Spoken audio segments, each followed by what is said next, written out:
Olá, ouvintes! Eu sou a Patrícia Knebel e este é o podcast Mercado Digital. Nessa temporada, chamada Mentes Transformadoras, vou entrevistar personalidades que têm uma visão diferenciada do mundo e dos negócios e que vão nos ajudar a pensar em caminhos para desenvolvermos estratégias capazes de impactar a vida das pessoas. Quem acompanha as publicações diárias do blog Mercado Digital e a coluna impressa às quintas-feiras no Jornal do Comércio está sempre informado sobre os ecossistemas de inovação, tendências e tecnologias que são os pilares da transformação digital. Nessa temporada, contamos com o apoio do Badesul, o Banco de Desenvolvimento do Rio Grande do Sul, que promove o crescimento econômico e social do Estado através de um conjunto de soluções financeiras de longo prazo. É uma grande satisfação ter o Badesul ao nosso lado, acreditando no poder dessas mentes transformadoras para melhorar o nosso ambiente de negócios e a nossa economia. Nesse episódio do Mentes Transformadoras, conversarei com o José Renato Hopf, fundador e CEO da For All, um hub de inovação com foco em transformação digital e que conta com um ecossistema de várias empresas. O Zé, como ele é conhecido por todos, tem em seu currículo a GetNet, um dos primeiros unicórnios brasileiros.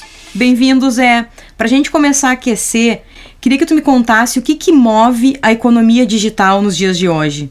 Todas as grandes Big Techs do mundo inteiro, sem exceção, quando olha Airbnb, Netflix, Amazon, todos esses caras têm uma capacidade gigantesca e fantástica de conhecer a gente profundamente, né? Numa coisa que o termo que é usado muito nos Estados Unidos é o single profile. Na China e Índia se usa muito o unique ID. Mas no fundo é um Big Brother, né? É um Black Mirror muito forte em que há um entendimento de que eu preciso oferecer para as pessoas aquilo personalizado, customizado. Como é que eu brinco, eu volto ao passado, né? Como o seu João, o português da padaria da esquina, que sabia que eu gostava do pão mais assim e que outra pessoa gostava de mais assado. Então cada um tinha essa personalização, só que agora em milhões de pessoas e com muita rapidez. Então um ponto muito importante que a gente está vendo é que o que está movendo a economia é a questão do conhecimento e personalização e tem muito a ver com dados, né? Por isso que a palavra-chave dessa nova economia é a data-driven economy, né? A economia direcionada, né? Movida, conduzida por dados, né? Isso que para mim no mundo digital é a coisa que mais está me fascinando, porque no fundo, essa é a essência de todas as grandes Big Techs, sem exceção, elas têm um conhecimento e uma capacidade absurda de conhecimento de tudo que a gente quer. Como é que eles conseguem saber isso, né? Conseguem porque existe um pouco de inteligência social, né? Todas as redes sociais, então há uma escuta social muito forte e há uma escuta de geolock nesse processo. Então, mais do que só aquela integração de saber os SKUs do que as pessoas compraram comigo, ou que as pessoas estão também percebendo a escuta digital também. Então, tem muitas empresas que já estão tendo capacidade também de não apenas entender, olha, se a pessoa comprou tal coisa, eu vou oferecer tal coisa, porque as pessoas em geral quando compram isso, compram aquilo. Isso, tem muita empresa que ainda não faz isso, mas isso já está quase que, já não é nem tendência, isso aqui é pendência, na verdade já devia ter feito isso há muito tempo, né? As empresas estão precisando trazer esse conhecimento para dentro. Então esse movimento da Data-Driven Economy está gerando o que a gente fala que é a migração do Third Party Audience para o First Party Audience, né?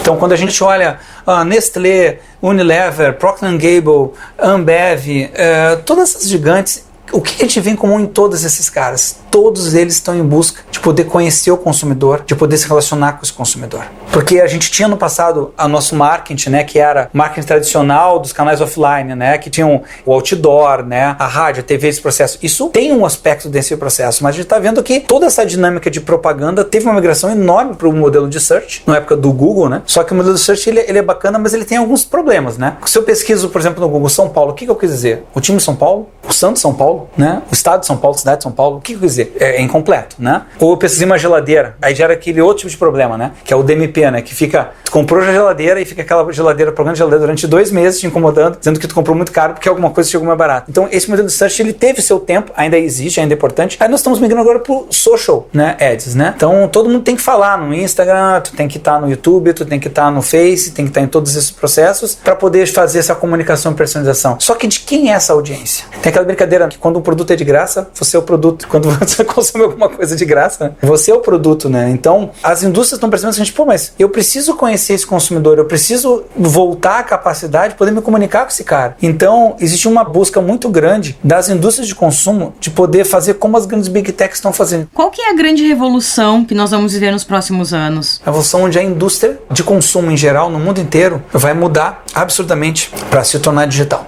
com uma capacidade fantástica de personalização, customização, e isso vai impactar inclusive na indústria financeira. As grandes fintechs não são financeiras. As grandes fintechs são braços das empresas de varejo e indústria de consumo. No mundo inteiro. Tu olha, Starbucks, maior wallet nos Estados Unidos. WeChat, não precisamos dizer mais nada. Paytm na Índia. O Alipay. Os marketplaces e as indústrias de consumo, os varejistas, eles estão invadindo a cadeia de serviços financeiros, deixando o banco ao papel de concentrador de dinheiro e movimentador de dinheiro. Porque o banco não cumpriu uma etapa que era de estar na jornada diária das pessoas. Porque o mundo digital é isso. Tu está na jornada diária das pessoas, né? Tu está, na verdade, impactando as pessoas diariamente. Está conseguindo se inserir na dinâmica das pessoas, tendo valor para as pessoas, agregando comodidade. Todas as grandes Big Techs, elas te agregam um benefício, né? Porque existe aquele discursinho padrão, né? Uber é aquele que não tem carro. Todos esses caras facilitaram o processo de mobilidade, facilitaram o processo de pesquisa. A gente hoje tem uma vida melhor e a gente está conseguindo fazer o quê? Evoluir como sociedade, evoluir como mundo. Porque as pessoas estão conseguindo ter mais tempo, e as pessoas estão querendo mais experiência. E elas continuam cada vez mais valorizando o tempo. Por que tem tanta coisa de delivery por aí? Porque as pessoas querem usar melhor o seu tempo. Por que os shoppings estão enfrentando uma mudança para serviços e ter espaços distintos como o PRX, que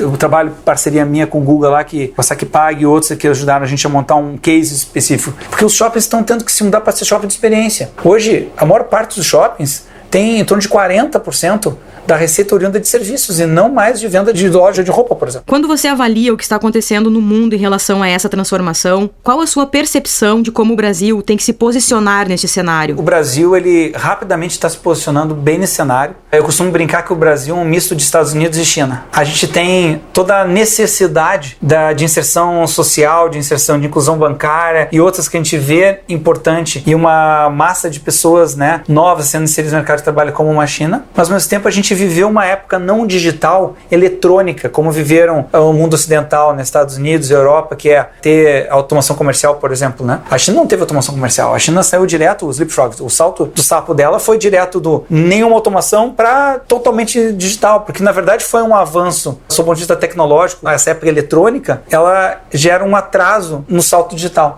porque ela é uma barreira, às vezes, no próprio processo, né, de inserção. Então, tem muita gente na China que nunca viu cartão de crédito. Vai na China, a maior parte dos locais, a pessoa não aceita cartão de crédito. O pessoal aceita pagamento com conta digital. Então, o pessoal já foi para um novo step, né? O que a gente está vendo no mundo, a gente consegue fazer no Brasil e faz no Brasil. Existem várias empresas, como as próprias empresas da nossa holding, da Forol, né? Estão fazendo, mas existem várias experiências no Brasil que conseguem demonstrar que aquilo que a gente está vendo na China, aquilo que está vendo nos Estados Unidos, a gente consegue fazer igual ou, às vezes, em alguns setores, até melhor.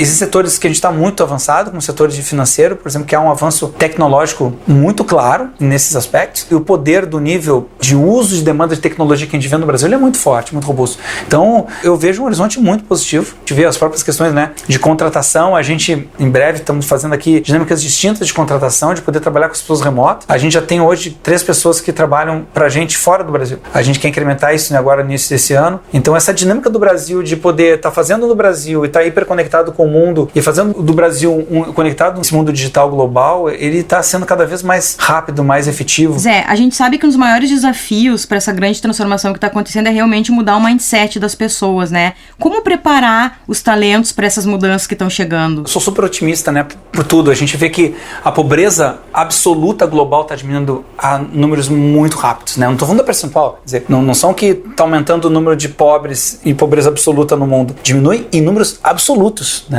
Então o que a gente está vendo é o seguinte: a tecnologia nos permitiu subir a barra. A hiperconexão das redes sociais permitiu que a gente se comunique e tenha voz em todos os aspectos no mundo. Toda essa hiperconectividade, com essa hiperespaço da gente poder opinar, provoca uma situação em que a nova sociedade, uma sociedade que está se criando, uma sociedade muito mais evoluída, uma sociedade de um nível de inserção, voz muito diferente e muito rápido. E isso está afetando absurdamente esse negócio. Eu vou dar um exemplo simples, bobo, por exemplo, né? Não faz o menor sentido o departamento. Muitas vezes tem uma área de tecnologia dentro de uma empresa, porque tecnologia não devia ser uma área, tecnologia devia estar dentro do negócio. Então a gente vê mudanças importantes sob o ponto de vista de que certas coisas que a gente não aceita na nossa relação pessoal, a gente não aceita nas empresas, as empresas ainda estão nesse modelo. Então o que a gente percebe é que essa nova sociedade, uma sociedade onde falar de coisas como, por exemplo, a lei trabalhista. A lei trabalhista foi feita numa época em que era um absurdo a relação do trabalho com coisa, entendeu? Os caras exploravam as pessoas, e não era 1 ou 2. Entendeu? Então, os caras eram sacana mesmo. Então, tinha que proteger porque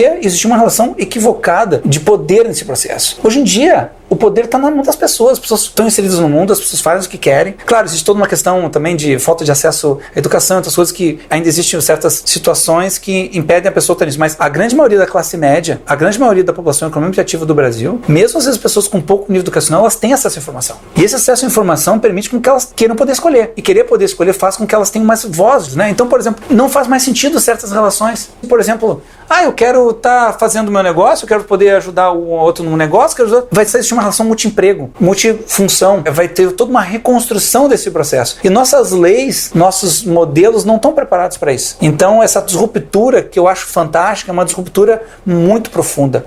Se a gente perceber, a gente olhar com carinho, a gente vai perceber que isso já está acontecendo e aconteceu. A gente não aceita agora perder tempo pagando, a gente quer ter liberdade, né? Tem certos itens e valores que não fazem mais sentido nas relações interpessoais e profissionais, e isso as empresas precisam entender. E as empresas que estão entendendo isso são as empresas que conseguem fazer com que o seu negócio, a sua postura e o seu produto, o seu serviço fale com esse novo mundo, né? Um mundo digitalizado. A gente fala que em 2025, 95% da população economicamente ativa do nosso Brasil vai estar digital ou digitalizada. Isso já vai acontecer em 2022 nos Estados Unidos, do pé. É digital digitalizado. Que digital digitalizado? A gente fala hoje em dia, né? É tudo chat, né? É tudo imediato. A gente já está com dificuldade de responder o chat. O nosso negócio agora é o Rocket Chat, é o Slack, é o Trello, é o WhatsApp, né? É o Telegram. Quer dizer, essa dinâmica de hiperconectividade é uma dinâmica completamente diferente, que os modelos não estão mais preparados para isso. E daí não tem mais espaço para o cara mandar, né? Fazer, né? É muito mais profundo que isso. É existencial quase, né? Quem te conhece sabe que tu é um cara muito dinâmico, né? E quando tu percebe todas essas possibilidades, tudo que a gente poderia estar explorando para as nossas empresas e para o próprio Brasil avançar, o que mais te angustia? Eu sou super otimista em relação ao futuro, porque eu acho que o futuro a gente faz acontecer. Se ele não existe, a gente faz. Eu acho que a gente tem que ser agente do nosso próprio futuro, e eu pratico isso diariamente no nosso processo sobre todos os aspectos. De forma empresarial, na minha forma questão de pessoal, o que eu puder influenciar as pessoas para o que eu acho que é o correto, porque eu acho melhor, isso é o que eu vou, né? Um pouco disso tem a ver com a minha cabeça, né? Eu sou filho de militar e neto de alemão. Já imaginou, né? O certo é certo, errado é errado, muito forte para mim, né? No sentido de que o senso de justiça, ele é muito forte para mim, né? E eu aprendi muito tempo que essa questão do senso de justiça é uma coisa muito relevante sobre os aspectos. Então, isso me angustia. Me angustia a gente ver um país injusto, me angustia ver a hipocrisia, me angustia ver a manipulação das pessoas, que eu vejo esses partidos políticos, né? De um lado ou de outro, né? Poder dar 400 exemplos de tudo que é lado, para tudo que é cor, tudo que é partido aqui, a quantidade de sacanagem que tem desse tipo de coisa. Então, isso me angustia no Brasil, a corrupção que a gente está vivendo, essas questões que me angustiam, eu vejo que angustiam na sociedade está em busca de uma mudança, é porque a gente está querendo um país melhor pra gente, né? O que a gente vê o lado bom disso é que a maior parte das pessoas quer isso, né? Eu não acredito que a maior parte das pessoas é ruim, a maior parte das pessoas é boa, né? Esse é o lado bom, o lado positivo. Então, hoje não me angustia o futuro.